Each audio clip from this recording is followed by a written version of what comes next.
get really down to the calm state. When the mind completely shuts down. If you're always in a room with an engine running, that is one thing. One gets used to the noise so that one doesn't hear it. But it's not the same as shutting down. Completely shutting down the engine, the mind engine. And what is left is a preview of Nibbana. When the mind completely stops working, it's an amazing state. It's a state that you won't forget in your whole life. It's called Appana Samadhi, the deep state of Samadhi, and it gives us the utmost rest. But if we don't put all our effort and all our determination in just keeping our attention on the one point, either being the breath at the tip of the nose or being the mental repetition of the word Buddha, we won't get there. I promise you. But if we keep our attention there and are not willing to let it go off the hook, and the hook is the meditation object, then we will enter the deep state of Samadhi.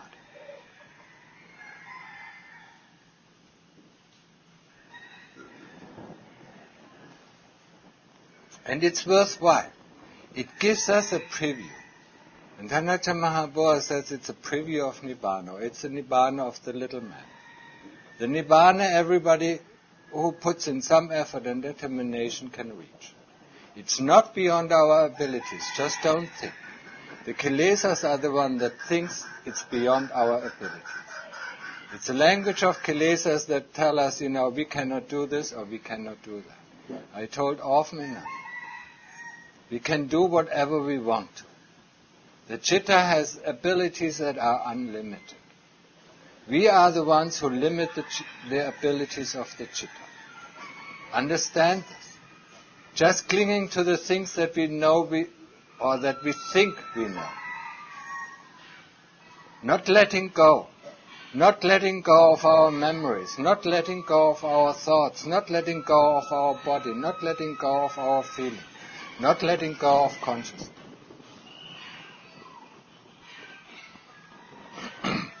We always cling to it.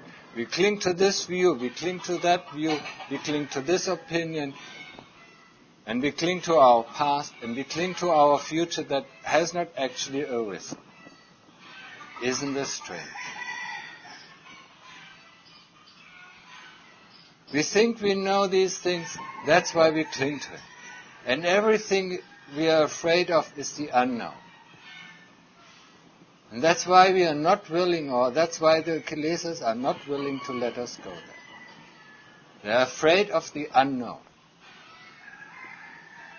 But actually the unknown is our true home. Avijja is called not knowing. So it's a master of not knowing.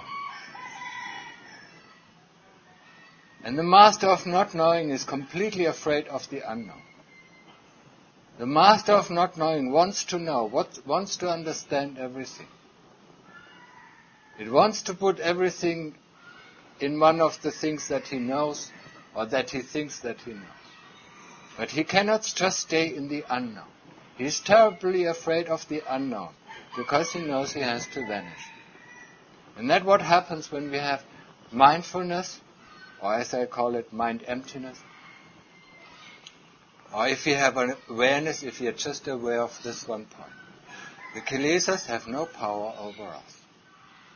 Understand that clearly. If you are completely absorbed in this one object, be it the object of investigation or be it the object of calm meditation, then the kilesas have no power over us.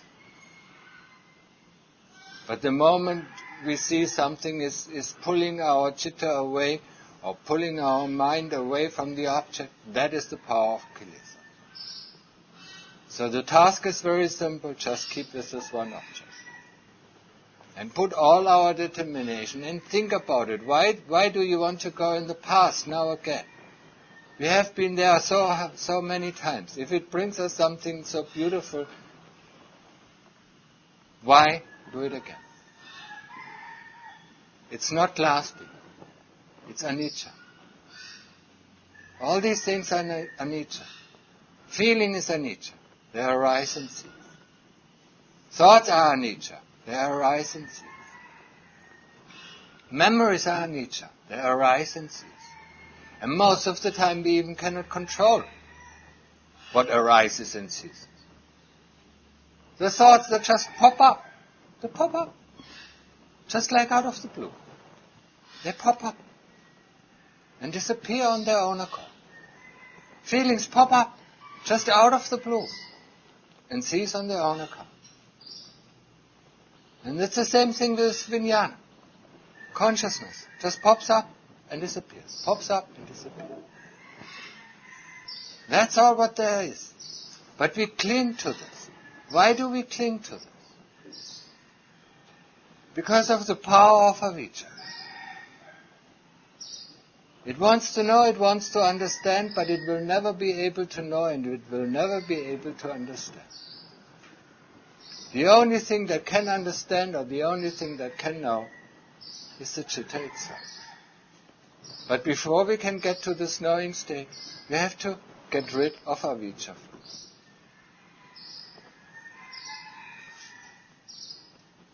We have to pull this curtain of avijja away. This black curtain or this thick white curtain that we watch all the time.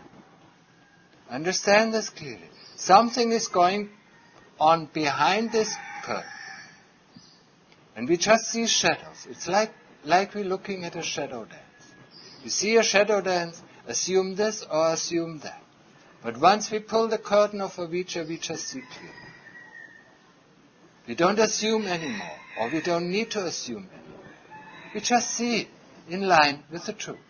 And that is completely different from what we've seen through the thick curtain of avijja, through the thick curtain of not knowingness, of not understanding truly. Understand this clearly. So everything that comes into your senses, everything that comes as a thought, as a view, as an opinion, is wrong. As close as they might be to the truth, they are still wrong. So let them go and just stay with what is. Just stay with this one moment or this one object and see it. See it, understand it. Understand it with your true citta. But you have all the experience that it's very difficult. Because this pops up and you think this is important or this must be done or I am right or I am wrong. And that's where all the problems start. Just don't give in to this. If you don't give in to this, if you don't give in to the memories, if you don't give in to the thoughts, if you don't give in to your views and opinions, they have to disappear.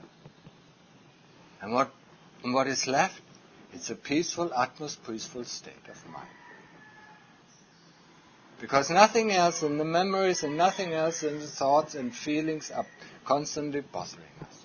Or even sometimes, also the body. The older we get, the more the body bothers us. Just leave these things out. Just don't pay any attention to it. And once we get close to the entering of Appana Samadhi, the citta will mostly be inside. It will wiggle around inside, still trying to get out. And if we cross that border, or if we cross that hindrance, then we can actually enter. Enter like in a tunnel, and end up in an utterly peaceful state. A peaceful state that you will never forget. And once you come out, you just say, ah. And Ajahn Mahabodh calls it a wonder. It's a wonder that we can all experience when we do our meditation. The first wonder of meditation. There are quite a few wonders. When we investigate, there's another wonder. When we investigate pain, there's another wonder that we can experience. But this is one of the easiest wonders that we can experience. Everybody can do it. Don't let yourself be fooled by the kilesas that tell you, I can't do that. Or I'm a Westerner, I cannot enter Appana Samadhi. Or I cannot enter Samadhi at all. That's wrong. It's wrong view. Of course we can do. I could do it, you can do it. And it's not so difficult. It's not so difficult as we think. And not only because it gives us enormously peaceful state of mind, it always also gives us a lot of energy. Once we come back from this state, we have a lot of energy. And this kind of energy then we can use to investigate. But not only this, because it is a preview of Nibbana,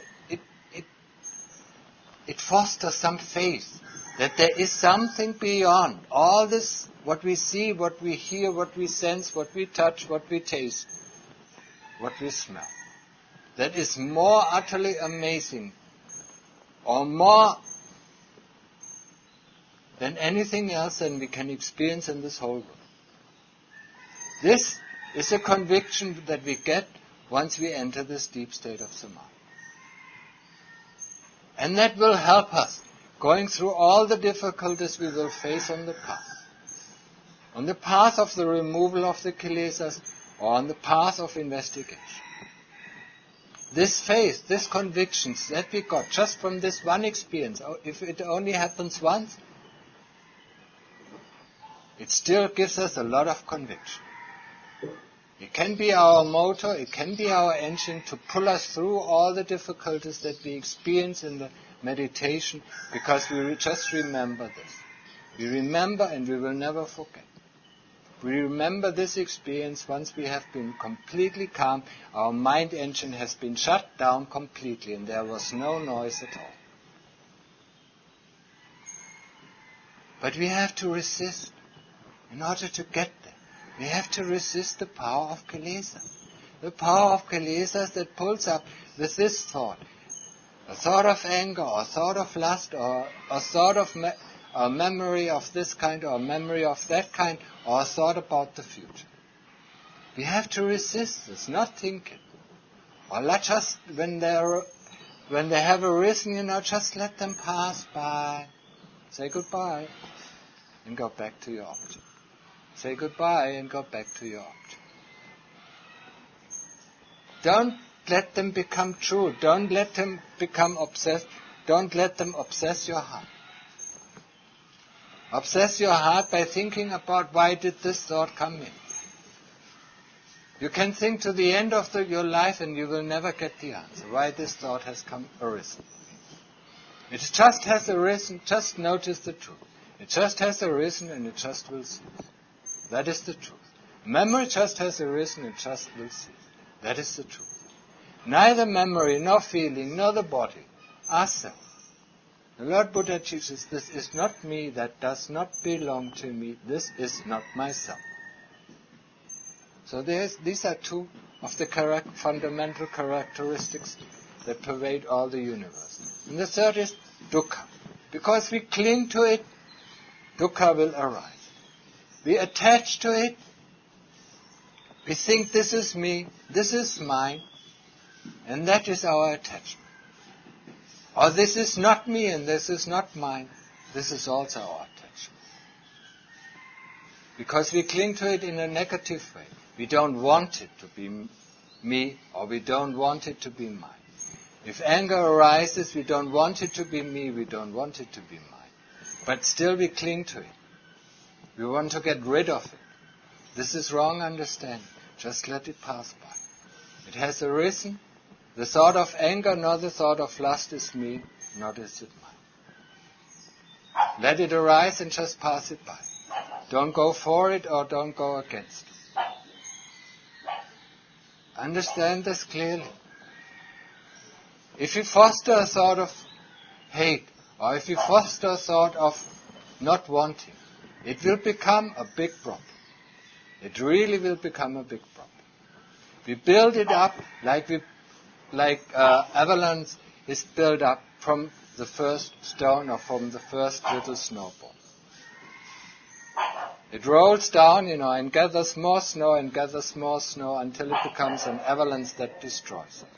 And so is it with the first thought of hate or the first thought of dislike or the first thought of like.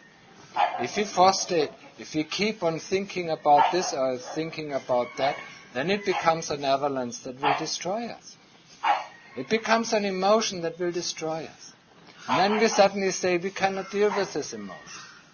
Not knowing or not being aware of the process that we have built it up, that we could have stopped it in the beginning.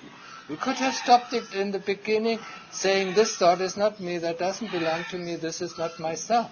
It has arisen, it must cease. Not buying into it, not attaching to it. Not attaching to it by either liking or not attaching to it by dislike. And that makes us free of dukkha. Understand this clearly. Really get it into your heart. I know it's difficult, and one has to get some determination, and one has to get some effort just to chuck out all the thoughts.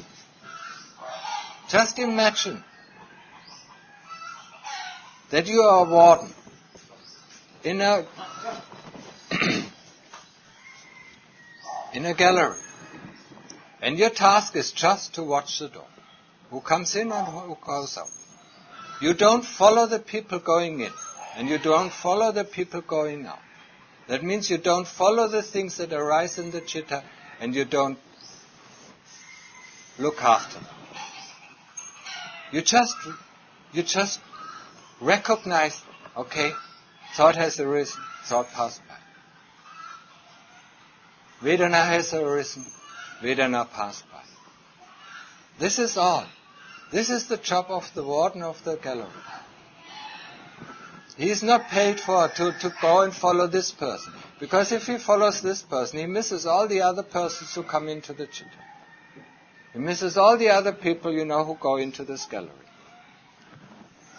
The job is just to be at there. And just to take note of what is ever coming in. And whatever is going out. That means whatever arises and whatever ceases. Just know. And be with your object. Be with your object of Buddha. And if you think it becomes boring, then play a little trick. Get interested. Find something, that you've been interested in before. And just put this interest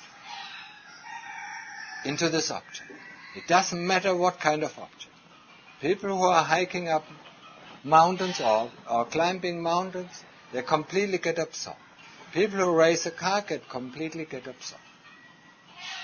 Because of the danger that lurks in the background. But when sitting on our cushion or when we do walking meditation, there's no danger lurking in the background. That's why we get complacent, and that's why we don't keep attentive to our task. So get attentive. Get interested. You want to understand this object, whatever it is. Be it the Buddha, you want to understand Buddha. You really want to understand it. Not just formally repeating. You want to understand Buddha. You want to understand the quality of Buddha, how it changes from moment to moment. Or you want to understand the quality of the breath, how it changes from moment to moment. This is what you want to understand. This is what you're interested in. You're not interested in what... If you did it 5 minutes or 10 minutes, this is not your interest. You're just interested into this one very moment, this one Buddha, or this one breath. Be there at the fullest. And being there at the fullest, having full attention on this one object, will give you the quality. And the quality, the knowingness of our citta, will know about the quality of the Buddha, or will know about the quality of the breath. So we don't even have to think about how the breath is. We don't have to think about it. We just have to be attentive, and the knowledgeness arises, and the knowledge will arise. Understand this? Get there. Don't buy into the thoughts. When you're here for a while, don't even think or don't even bother about what other people are doing. Let them do their thing. And you do your thing. Don't get disturbed by other people. Just live as you live alone in a place. You cannot blame the trees, for your own dissatisfaction. Or you cannot blame the animals for your dissatisfaction. You only can blame yourself for your dissatisfaction. It's all there. If it wouldn't be all there, if it wouldn't be in our power to deal with the things, then we would be really lost, and the Lord Buddha would have never taught us a way out of dukkha. But if we are in control of it, let's take the first step and take control of the things. That doesn't mean controlling the breath or controlling the Buddha. That's not the control we want to take.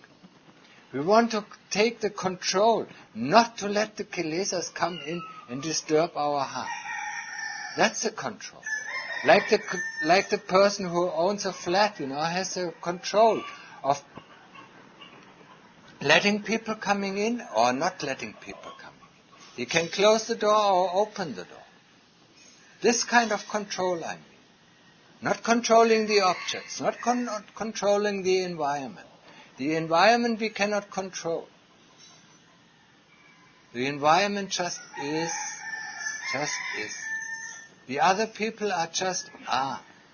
But what happens within us, this is the one thing. Then we can take charge of it. Understand this clearly.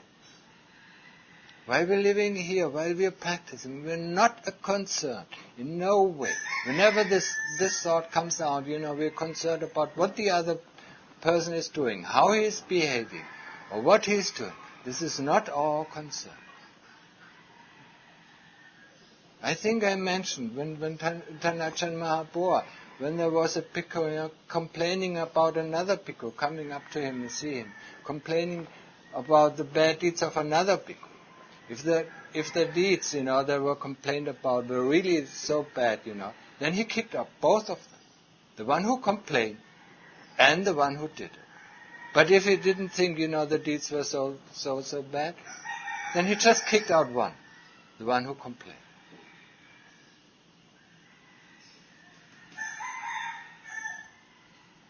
Because he doesn't want this. He doesn't want that we are complaining about the situations, he wants us to deal with the situations that arise within our own citta. That's what he wants us. He wants us to deal with the situations that arise within our own citta.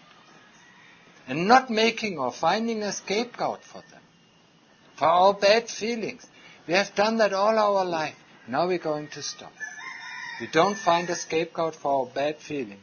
Or we don't find a scapegoat for our good feelings. Good feelings will arise the same way as bad feelings. And we are neither with one of the feelings. Neither are we with a pleasant feeling, or do we stay with a pleasant feeling and see it arising and ceasing, nor do we stay with the unpleasant feeling. So it might seem ironical, but it's not. But this is the way. When a good feeling or nice or pleasant feeling arises, we immediately think, how did we get it, how can we prolong it, and how do I get it in the future? That means we are off the track, off the pleasant feeling. And the same thing happens with the unpleasant feeling. Unpleasant feeling arises and we immediately find a scapegoat. What is wrong, Or this person looked at me today, Or this person, interacted to me in a strange way. Or the weather, it's just raining very heavily. Or a thunderstorm. Or this, or that. Or the food wasn't good. So we look, in both cases we look. We look for the reason that we cannot find. Instead of just accepting that the things arise and cease. This is the first step we have to do. Before we start investigation, we have to accept the things. We have to accept the good things within us, and we have to accept the bad things within us. That doesn't mean that we're going on doing bad and neglecting doing good. That doesn't mean it. But we accept it that this is all within the range of our heart. We have to make a balance of what is, in order to get rid of it. If we don't know what all is kept within our heart, how can we get rid of it? It's like a merchant who has a lot of merchandise, and some things are rotten and stinking and smelling, and he wonders where the stink and the smell comes from, but he has never kept an inventory. So he doesn't know. He just uses his neighbor as the cause for his rotting and stinking smell that comes from his own factory, or that comes from his own merchandise. That's what we used to do. So we have to stop this. Just get an inventory, a clear inventory of what is within your heart. Just accept the good things that are in your heart, and prolong them and go on doing them. And when you see the bad things, just accept them and not buying into that, not doing them again. And that's how we get slowly off. How we can slowly change our ways to a more happy state. But that's not all. We don't get rid of the causes of it. In order to get rid of the causes, we actually have to go the Eightfold Path, or we have to go the path of Sila, Samadhi and Panya. Sila, you all know, I explained it often enough, the 5 precepts, or for the monks, the 227 rules. Samadhi, what I explained in the beginning, the ability to be able to concentrate on one object and be with this object without, the chitta is running around like a monkey, jumping from tree to tree, reaching for this banana and reaching for that banana. Samadhi, the ability to concentrate, and the rest. Like every person who works a lot, he needs a rest in the evening. He needs to take his body to sleep. So we need to be able to take our mind to sleep. You rest your body every day, but when did you rest your mind? When was the last time when you did go into deep samadhi, or at least upachara samadhi? When the mind really got his rest. When the mind was not worried about the things around. When was it the last time? So we need this rest. And we need the ability to concentrate. That is under the term of samadhi. Sila, Samadhi and Panya. And Panya is investigation. Only with investigation are we going to take care of the roots of the tree of life, or the tree of rebirth. Only with Panya, only with investigation. But this kind of investigation is not trying to find some conclusions. This kind of investigation is going to lead us to insight. And where does insight take place? It doesn't take place in the mind. It takes only place in the heart. It takes place in the chitta. In the knowingness, in the true state of the chitta, the knowingness of the chitta. Once we get a quiet moment, we go through to that knowingness of the chitta. Once we investigate things over and over and over again. Like when we come here, we start with the investigation of the body. We tear the body apart, from top to down, from bottom to up, from inside to outside, from outside to inside. Put it in its bits and pieces, in a detailed view or in a coarse view, whatever. See the nature, understand the nature of the body. Until the heart hasn't understood the true nature of the body, it will not let go. The only thing that can let go is the heart, it's not our mind. If we see something, for instance, if we see something that is wrong in our heads, we can make the determination of letting it go or not to follow it, but that will not remove the things from our heart. We cannot follow it for a long time, but still, the roots are still within the heart. So one time we are not attentive, one time we are not aware, then this thing comes through. And that's why it can happen. So if we don't go to to the root of the causes, if we don't go to the root of all of it, if we don't go within our own heart, then we will not be able to uproot the things. We will not be able to uproot the kilesas. And for instance, we will not be able in the beginning stage to uproot greed and hate if we have not thoroughly investigated the body. It's no way. We can think about it, letting go of our greed and hate. For the rest of our life, it will not change greed and hate. Greed and hate will still reside within our heart. But if we understand what is the pot of earth for this plant of greed and hate, and destroy this pot of plant, and this pot of plant is nothing else than the body. So we have to understand that completely.